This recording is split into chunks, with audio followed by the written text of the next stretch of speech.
नाज़रीन, इस वक्त ट्रंप ने फैसला करना है कि मामला किस तरफ जाएंगे। क्या मामला अमन की तरफ जाएगा या फिर मामला जो है एक बड़ी जंग की तरफ जाएगा। और बड़ी जंग से मुराद इससे भी बड़ी जंग है, वो एक रीजनल वॉर है, वो एक ग्लोबल कॉन्फ्लिक्ट है जो अमेरिका और उसके इत्तेहादियों को भी खतरे के अंदर जो है वो डाल देगी और उनकी सिक्योरिटी और उनकी इकॉनमी इससे जो मुतासर होने जा रही है। नाज़रीन, इस वक्त खबर यह सामने आ रही है कि ट्रंप मीटिंग कर रहा है कि जो ईरान पर हमला होना है। यानी कल इसने जो ट्वीट किया इवैक्यूएट तेहरान इमीडिएटली, तो उसके बाद से दुनिया भर में इतनी तशवीश है और इतनी हंगामा खेज सूरत हाल है और उस वक्त लगा कि बस अभी कहीं हमला तो नहीं होने जा रहा है, तो कल से तशवीश बहुत ज्यादा है। अच्छा, तो अभी इस वक्त ये मीटिंग कर रहा है कि ईरान के ऊपर क्या अमेरिका बराह रास्त हमला करेगा। और इस मीटिंग के अंदर यह भी डिस्कस किया जा रहा है कि अमेरिका क्या अपने दीगर जो लीथल वेपन्स जो उसने इजराइल को नहीं दिए, जिसमें सबसे अहम तरीन जो है वो एक बंकर बस्टर बॉम्ब है, वो इजराइल को दे दिया जाए ईरान पर गिराने के लिए। तो ये मीटिंग यहां पर कर रहा है। अच्छा, इसने ये कहा है मीडिया से बात करते हुए कि ये सीज फायर नहीं चाहता। ट्रंप ने कहा है कि ये सीज फायर नहीं चाहता बल्कि ये ईरान का सरेंडर चाहता है। तो सारी बात है कि जब ये कहा जाता है कि सरेंडर करो, तो सरेंडर तो नहीं हो सकता। हमास जैसे तंजीम भी सरेंडर नहीं कर सकी, तो ईरान कैसे सरेंडर करेगा। वे सरेंडर की पॉलिसी को परसू करना यह दरअसल जंग छेड़ने की बात होती है। तो इसलिए ट्रंप नारा पीस का लगाता है, लेकिन उसके पीछे यह चीज छुपी है जिसकी वजह से जो है वो दुनिया में जंगें हो रही है, क्योंकि वो जो ऑप्शन रखता है, जो पीस के लिए प्रपोजल रखता है, उसमें सरेंडर मांगता है और सरेंडर जो है वो किया नहीं जा सकता है। तो एक तरफ ये ट्रंप ने फैसला करना है कि वो अपने इस बिहेवियर को बदलेगा या नहीं, क्योंकि ऑलरेडी वो एक बड़ी जंग छेड़ चुका है। इससे भी आगे अब वो फैसला कर रहा है कि अमेरिका अगर आता है तो फिर ये सिचुएशन आउट ऑफ कंट्रोल हो जाएगी। और दूसरी तरफ नाज़रीन, मशरिक ये फैसला कर रहा है कि उसने क्या करना है, और मशरिक ने यह फैसला कर लिया है कि उसने अमेरिका को कन्फ्रंट करना है। नाज़रीन, बहुत ही गैर मामूली डेवलपमेंट्स इस वक्त हो रही हैं और ईरान जंग के बाद पहला राब्ता रशिया और चाइना का होने जा रहा है। पुतिन और प्रेसिडेंट शी की पहली कॉल जो है ईरान जंग के हवाले से होने जा रही है। जो अमेरिका अटैक करने जा रहा है उस हवाले से यह कॉल होने जा रही है। चीन और रूस किस हद तक ईरान के साथ जाएंगे, क्या पोजीशन लेंगे, ये इसके अंदर तय होने जा रहा है। और चीनी सदर ने पहला उनका कमेंट आया है जो ईरान के ऊपर हमला किया गया है। अच्छा, तो ये एक चीज हो गई। दूसरी बात यह है कि ये बिल्कुल वाजे है कि ये कॉलोनी जो है वो ईरान के साथ नहीं लड़ सकती है। यह बात अब तक वाजे हो गई है कि यह कॉलोनी ईरान के सामने टिकने वाली नहीं है। उनका एयर डिफेंस फारिग हो चुका है, वो 100% काम नहीं कर रहा है, मिसाइल पेनिट्रेट कर रहे हैं। ईरान के ये सलाहियत दिखा दी है कि वो कई महीने तक ये मुसलसल मिसाइल फायर कर सकता है और ये तो चंद हफ्ते भी इसको जो है वो बर्दाश्त नहीं कर सकते। और ईरान के हमले मुसलसल एस्केलेट हो रहे हैं। फिर जो इंटरसेप्शन कॉस्ट है वो बहुत ज्यादा आ रही है। एक तो इंटरसेप्ट नहीं हो रहे हैं, फिर जो इंटरसेप्शन कॉस्ट है वो बहुत ज्यादा आ रही है।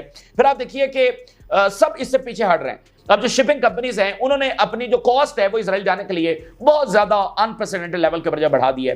फिर इजरायली जो हैं वो थाउजेंड्स की तादाद में लीव कर गए हैं, कश्तियों के जरिए हजारों की तादाद में वो लीव करके साइप्रस चले गए और वहां से वो आगे जा रहे हैं। कोई ऑस्ट्रेलिया जा रहा है, कोई यूरोप जा रहा है, ठीक है, ये वहां पर सूरत हाल है। और इधर से ईरान ने कैसी लंबी जंग की तैयारी की है। सुप्रीम लीडर ने अभी ऑर्डर किया है, इससे आप अंदाजा लगा सकेंगे कि ईरान किस हद तक तैयार है। सुप्रीम लीडर ने यह ऑर्डर किया है कि हर रैंक के पीछे 10 रिप्लेसमेंट्स तैयार रखे जाएं। यानी अगर कोई कमांडर है तो उसके नीचे जो है वो 10 कमांडर तैयार होने चाहिए कि अगर ऊपर वाला शहीद हो गया तो फिर नीचे इस तरह से, यानी 10 रिप्लेसमेंट हर रैंक के लिए तैयार होनी चाहिए। कैन यू बिलीव दैट कि इस तरह कभी आपने सुना है? हर रैंक के लिए 10 रिप्लेसमेंट उन्होंने ऑर्डर किया है। और इसके साथ साथ अभी यह बड़ी खबर सामने आ रही है कि ईरान ने इजरायली ऑफिसर्स को निशाना बनाया है और ईरान ये कंफर्म कर रहा है कि उसने इजरायली जो मिलिट्री ऑफिसर्स हैं उनको कामयाबी के साथ निशाना बना दिया है। ये इजराइल के लिए बड़ा धचका है। उनके जो इंटेलिजेंस हेडक्वार्टर्स और बाकी मिलिट्री की साइट्स को हिट किया गया है, उसमें ईरान ये दावा कर रहा है उसने इजरायली ऑफिसर्स को निशाना बनाया है। बहुत सारे इजरायली ऑफिसर्स की हलाकतें हुई हैं। तो ये ईरान का अब तक का सबसे बड़ा पंच है जो उसने इजराइल को मारा। तो ये कॉलोनी टिक नहीं सकती है। तो अब या तो ट्रंप सीज फायर करवाएगा या फिर हमला करेगा, और जो हमला करेगा उसका फिर नतीजा क्या निकलेगा? जाहिर बात है, एक बहुत बड़ी जंग है और जिसमें कोई गारंटी नहीं है कि अमेरिका यहां से जीत कर निकलेगा। अमेरिका ये जंग शुरू तो अपनी मर्जी से कर सकता है, लेकिन यह बात भी फिर सामने आ रही है और हमें वो चीजें नजर आ रही हैं कि फिर जंग उसकी मर्जी से खत्म नहीं होगी, ठीक है ना, ये बस इधर ड्रैग हो जाएगा फिर। अच्छा, अभी यूरोप की भी कॉल हुई है और राब्ते हो रहे हैं मिडिल ईस्ट के साथ, और यूरोप ने भी ये बात कही है कि अगर अमेरिका आता है तो लार्ज स्केल जंग छिड़ जाएगी। देखिए, यूरोप को सबसे बड़ा खतरा क्या है? यूरोप को सबसे बड़ा खतरा जो है वो दो चीजें हैं, एक तो एनर्जी, दूसरा रेफ्यूजीज। क्योंकि यहां पर जंगें होंगी तो यहां से मजीद रेफ्यूजीज जो है वो यूरोप जाएंगे। ये इलाका जब ज्यादा डिस्टेबलाइज होगा तो यहां से लोगों ने यूरोप ही की तरफ जाना है। अब खुद इजरायली यूरोप की तरफ निकल पड़े हैं और फिर यहां से उनका ऑयल जा रहा है, उनकी गैस जा रही है। रशिया के साथ ऑलरेडी उनकी लड़ाई चल रही है, वहां से वो ऑयल और गैस लेते थे, अब वो मिडिल ईस्ट से ले रहे हैं। मिडिल ईस्ट के अंदर अगर ये जंग छिड़ जाएगी तो वो कैसे सर्वाइव करेंगे। यूरोप जो है वो वहां पर इसलिए इख्तलाफात भी हैं और यूरोपीय यूनियन ने भी इस तरफ इशारा दिया कि वो कोई जंग की हिमायत नहीं करते हैं, लेकिन वहां पर कुछ इख्तलाफात भी हैं। जैसे जर्मन चांसलर है, उसने कहा है कि ईरान का जो न्यूक्लियर प्लांट है वो मुकम्मल तौर पर डिस्ट्रॉय होना चाहिए, यानी इसका मतलब फिर जंग ही है। अच्छा, तो इस तरह वहां पर इख्तलाफात भी हैं, लेकिन यूरोप की कोई लेवरेज भी नहीं है कि यूरोप इजराइल से रुकवा सके। भाई ट्रंप है ना, ट्रंप फैसले कर रहा है, तो ट्रंप के ऊपर किसी की कोई चलती नहीं है। तो यूरोप चाहे ना चाहे तो फिलहाल यूरोप भी इसके अंदर जो फंस गया है। तो ये वाली सूरत हाल मैं आपके सामने ये सारी डिटेल्स रखता हूं। और ट्रंप से अगर हम देखें तो ट्रंप नाज़रीन एक्सपोज हो रहा है, ठीक है ना, अपने लोगों के सामने एक्सपोज हो रहा है, अपने करीबी तरीन सर्कल के सामने एक्सपोज हो रहा है। और उसका जो नैरेटिव है ईरान जंग के हवाले से वो चल नहीं पा रहा है, उसके अपने लोग उसको एक्सेप्ट नहीं कर रहे हैं और आलमी सतह के ऊपर उसको एक्सेप्ट नहीं किया जा रहा है। मैं 3-4 बड़े इंपॉर्टेंट वाकयात आपके सामने रखता हूं। एक तो पहले उसकी हेडलाइंस देखिए कि अमेरिका का ईरान के ऊपर हमला करने के खदशात कितने ज्यादा हैं। A real end better than a ceasefire between Israel and Iran, Trump says. A real end यानी मुकम्मल ईरान का खात्मा। मुझे सीजफायर नहीं चाहिए, ईरान का मुकम्मल खात्मा चाहिए। यूनाइटेड स्टेट्स में go to war with Iran, political analyst.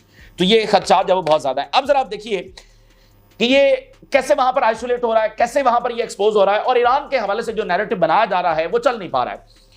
अब ट्रंप से रिपोर्टर ने सवाल किया कि जो तुलसी गबार्ड हैं, जो कि डायरेक्टर नेशनल इंटेलिजेंस हैं, उन्होंने ये कहा है कि ईरान न्यूक्लियर नहीं बना रहा है। कुछ दिन पहले उन्होंने ये कहा था, इस जंग से पहले।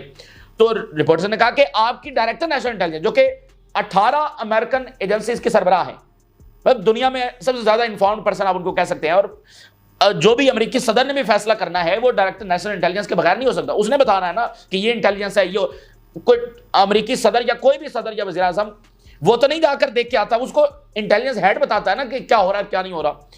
तो उसने कहा कि ईरान न्यूक्लियर नहीं बना रहा है। ट्रंप ने कहा कि मुझे नहीं फर्क पड़ता कि तुलसी गबार्ड जो वो क्या कर रही है, बस ईरान न्यूक्लियर बना रहा है। अब आप जरा अंदाजा करें कि यह बंदा कितना डेंजरस है, और इसलिए अब इसके ऊपर कोई इतबार नहीं कर रहा है, उसका नैरेटिव नहीं चल पा रहा है।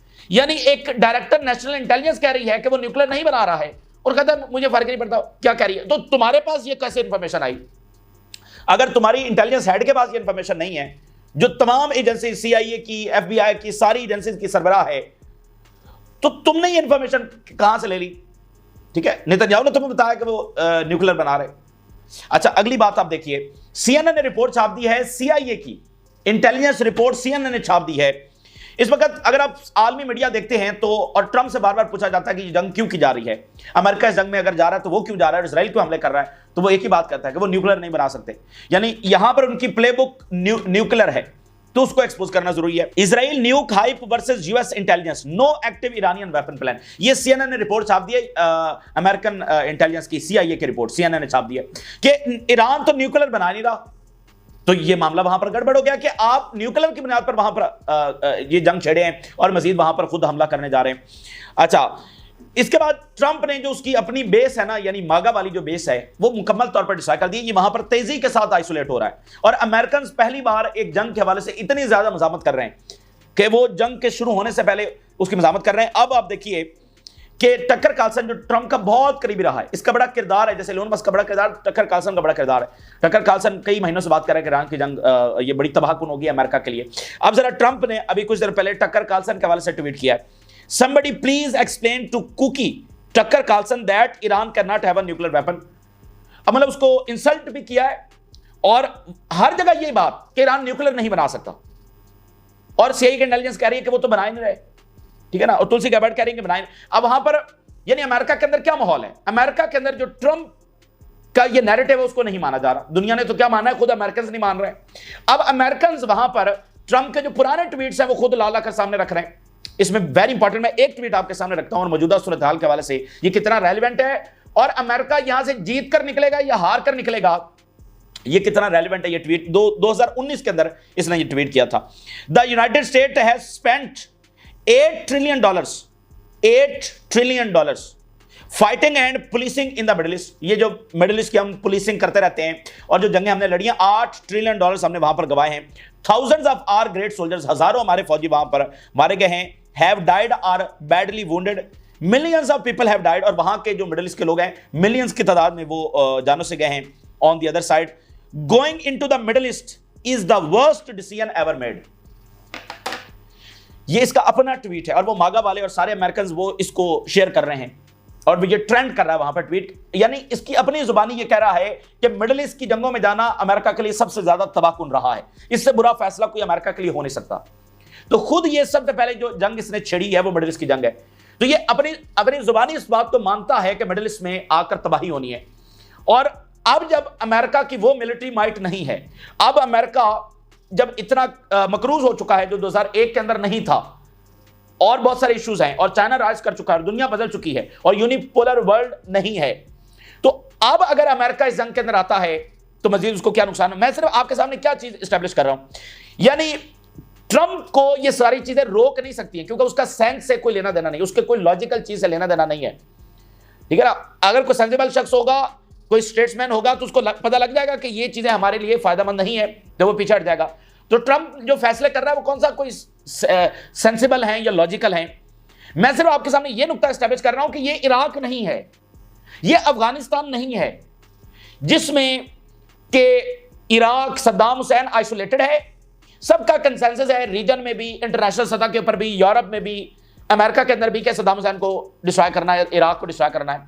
अच्छा, जो मुखालिफ भी हैं रीजन के अंदर, आलमी सतह पर जो भी मुखालिफ हैं कि ये गलत कर रहा है अमेरिका के अंदर भी मुखालिफ है, तो वो खामोश है, वो कुछ कर नहीं सकते।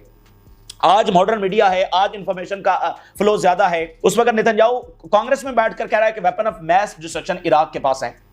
आज नेतन्याहू और ट्रंप कह रहे हैं कि ईरान न्यूक्लियर बना रहा है, अमेरिकन कह रहे हैं कि नहीं बना रहा। ये बुनियादी चीज है, यानी ईरान लड़ कितना सकता है वो तो हम साथ साथ देख ही रहे हैं, लेकिन दूसरा ये वाला महाज बड़ा इंपॉर्टेंट है कि इराक आइसोलेटेड था, ईरान आइसोलेटेड नहीं है। उसके खिलाफ जो नैरेटिव बनाया जा रहा है, खुद यूरोप उसको मानने के लिए तैयार नहीं है, अमेरिकन उसको हाईएस्ट सतह के ऊपर मानने के लिए तैयार है, अमेरिकन पब्लिक ओपिनियन उसको मानने के लिए तैयार नहीं है। तो ईरान में अगर अमेरिका आता है तो जंग तो बड़ी लंबी चलेगी। तो ये जंग जो है वो अमेरिकी सदर की कुर्सी भी लेकर जाएगी, ट्रंप की कुर्सी भी लेकर जाएगी, और नेतन्याहू को भी अपने अंजाम तक पहुंचाएगी। और अमेरिकी अंपायर के लिए ये बड़ी फैसला कुन जंग जो है वो साबित हो सकती है, ठीक है। अगर अफगानिस्तान 20 साल तक लड़ सकता है तो आप सोचिए कि आज का ईरान जिसके साथ रशिया और चाइना खड़े हैं वो किस हद तक जब लड़ेंगे। यानी इजराइल के हवाले से ये स्टैब्लिश हो गया कि वो नहीं लड़ सकता ईरान के साथ, ये स्टैब्लिश हो गया। अब बात है अमेरिका की, तो अमेरिका के हवाले से जाहिर बात उनकी पावर है, जब अगर खुदा न खासा वो हमला करते हैं, जो बमबारी ईरान में होगी, हम सबकी रूह कांप जाएगी, ठीक है ना। लेकिन उसके बाद क्या, उसके बाद क्या अमेरिका बस यहां से निकल जाएगा, ठीक है, मतलब अमेरिका फातेह होकर यहां से निकल जाएगा, तो ये उसकी सबसे बड़ी भूल है, ठीक है ना। और खुद ट्रंप कह रहा है कि थाउजेंड्स ऑफ हमारे सोल्जर्स मारे गए। तो ईरान के पास जो लाखों ड्रोन्स है, ईरान के पास जो हजारों मिसाइल हैं, और अभी मैं आपके सामने रखता हूं कि रशिया और चाइना क्या कर रहे हैं। अच्छा, आगे देखिए, if the war between Israel and Iran continues the US should stay out of it. American media, जंग होती है तो इजराइल और उधर हो ईरान के दरमियान होती है तो होती रहे, लेकिन अमेरिका का इसमें कोई ताल्लुक नहीं है, अमेरिकन मीडिया। फिर एक फेमस वहां के जर्नलिस्ट है, वो लिख रहे हैं, president Trump needs to be removed from the office immediately, फौरी तौर पर इस बंदे को फारिग करो। फेमस जर्नलिस्ट है और इसका ट्वीट देखिए, इसके ऊपर 2.7 मिलियन व्यूज हैं ट्वीट के ऊपर, यानी फेमस बंदा, यानी इस तरह से पब्लिक ओपिनियन वहां से वहां पर नजर आ रही है कि मुखालफत है और इसकी बात को सही नहीं समझा जा रहा है। New York time, Trump faces a crucial decision and is considering supplying Israel with the bombs needed to destroy Iran Fordow nuclear facility. GBU-57 bunker buster bomb, वो बस न्यूक्लियर से समझ ले के मतलब बहुत वो तबाहकुन बॉम्ब है और अभी तक अमेरिका ने दुनिया में किसी को नहीं दिया। और न्यूयॉर्क टाइम ये कह रहा है कि अगर अमेरिका ये देता है, इसका भी ये मतलब होगा कि अमेरिका बराह रास्त जंग के अंदर आ गया है, ठीक है। तो ये ट्रंप फैसला कर रहा है कि वो क्या ये बॉम्ब देगा या अमेरिका बराह रास्त आकर अटैक करेगा। यूरोप की स्टेटमेंट देखिए, US action against Iran would fuel broader conflict in middle east.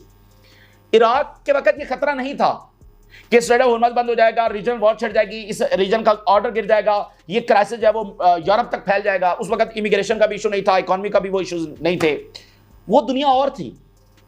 तो यूरोप यानी अमेरिका हमला करने का खदशा है और जंग रुकती यहां पर नजर नहीं आ रही, तो यूरोप इस खदशे का इज़हार कर रहा है कि जंग बहुत बड़ी हो जाएगी। Europe, US intervention will drag middle east into a large scale war. ठीक है, ये बात सामने आ गई। लेकिन जर्मन चांसलर ने जो स्टेटमेंट जारी की है बड़ी खतरनाक है। If Iran does not back down, the complete destruction of its nuclear program is on agenda.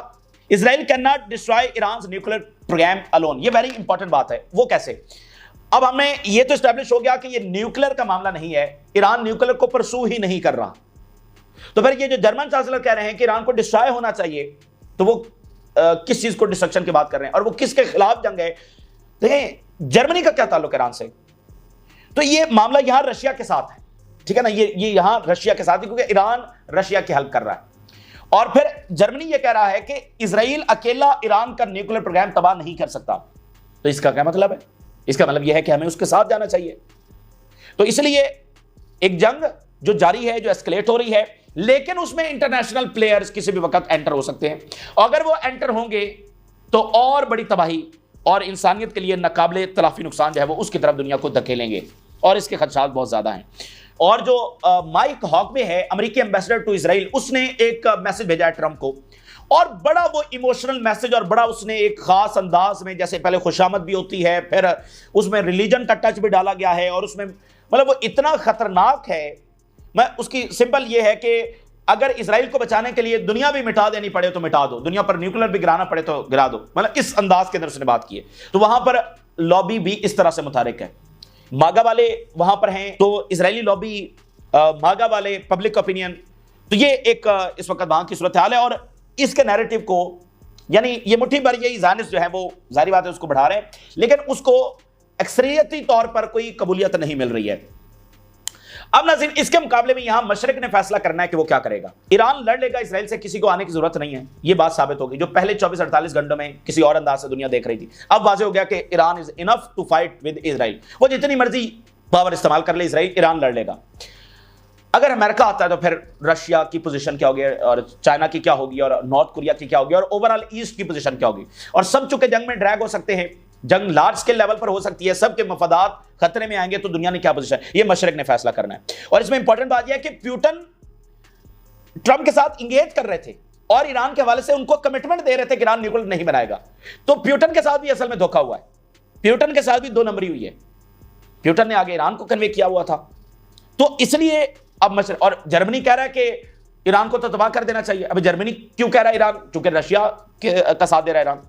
तो ये लड़ाई एक ग्लोबल ऑर्डर की लड़ाई है, और अमेरिका के आने के बाद ये और बड़ी हो जाएगी। तो इसलिए जो ग्लोबल पावर्स हैं वो अमेरिका के आने के बाद खामोश नहीं रह सकती, और ये भी नहीं है कि वो अपनी फौजें भेजने वाले हैं, उसके बाद तो फिर आलमी जंग छिड़ जाएगी ना। तो बहरहाल उनको बहुत अगली सतह के ऊपर जाकर हेल्प करना है। अब आप देखिए यहां पर जो फैसले हो रहे हैं गैर मामूली। यहां पर चाइनीज सदर और प्यूटन की कॉल होने जा रही है। चाइना ने कंडेम किया है, जो ट्रंप ने कहा कि तेहरान इवैक्यूएट करे, चाइना ने इसको कंडेम किया है। इसके अलावा मैं कुछ और स्टेटमेंट्स आपके सामने रखता हूं। Putin will discuss the situation in Middle East with the Chinese president. In first comment on Israel-Iran conflict, Chinese leader says Beijing is deeply concerned. बस ये बीजिंग का इतना ही आता है, ठीक है ना, हम देख रहे हैं, हम कंसर्न्ड हैं। Beijing strongly condemned US President Donald Trump on Tuesday for intensifying Israel war on Iran. Beijing strongly condemned US President Donald Trump on Tuesday for intensifying Israel war on Iran. और साथ उन्होंने कहा कि Trump जो है वो जलती पर तेल का काम कर रहा है। ये ऑलरेडी एक जंग छिड़ी है, उसमें इवैक्यूएट तेहरान करके ये जलती पर तेल का काम कर रहा है। ये चाइना से स्टेटमेंट आई है। Global concerns for further Israeli strikes on Iranian civilians and infrastructure. Chinese president, military conflicts are not a solution to the problem. बिल्कुल वाज़ेह, देखें बिल्कुल वाज़ेह मैसेज है अमेरिका और इजराइल को कि जो तुम जितनी मर्जी यहां पर ताकत इस्तेमाल कर लो, तुम्हारा बनेगा कुछ नहीं। Chinese president expressed great concern over the consequences of Israel attack on Iran. China rebukes Trump on Iran. Spain, Italy call for return to diplomacy. तो ये यहां पर जो सूरत हाल है, यानी कि मैंने आपके सामने पोजीशनिंग रखी है, और उधर ट्रंप है, ट्रंप आइसोलेशन में है, सब उसके साथ खड़े नहीं है।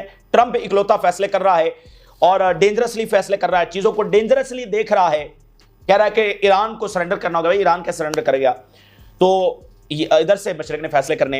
अब यहां पर जो हमले हो रहे हैं उनकी क्या सूरत हाल है? इंटेंस हमले हो रहे हैं और मजीद होने जा रहे हैं। यानी अब वहां पर शिद्दत बढ़ती चली जा रही है। Iranian military commander says attacks on Israel will intensify in the coming hours, हमले और ज्यादा जो शदीद होने वाले हैं। और ईरान ने कहा है कि सीनियर इजरायली ऑफिसर जो है इंटेलिजेंस सेंटर्स के ऊपर जो अटैक्स हुए, सीनियर इजरायली इंटेलिजेंस ऑफिसर्स को हलाक किया गया। यह बहुत बड़ी कामयाबी है। अगर ईरान इसमें कामयाब हो रहा है तो यह कॉलोनी जा रही है, तेजी के साथ जा रही है कि उनके इंटेलिजेंस ऑफिसर जो है वो मरना शुरू हो गए। हालांकि ये पूरे रीजन में असैसिनेशंस करते हैं, इनकी असैसिनेशन आज तक किसी ने नहीं की।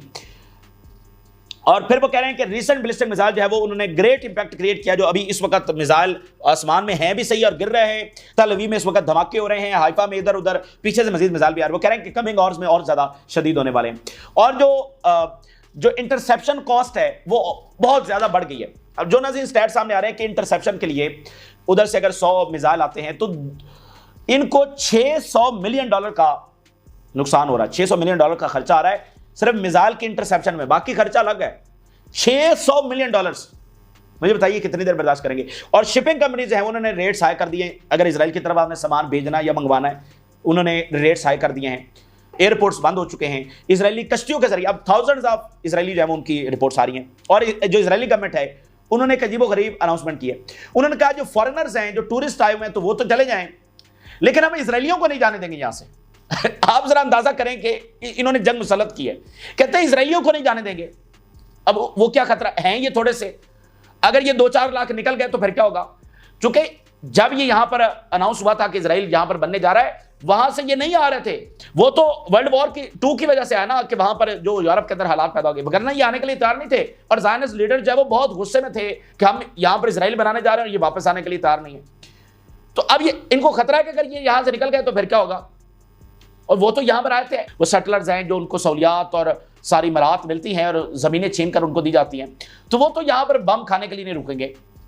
तो अब वो कह रहे हैं हम इनको जाने नहीं देंगे। भाई जाने कैसे नहीं देंगे।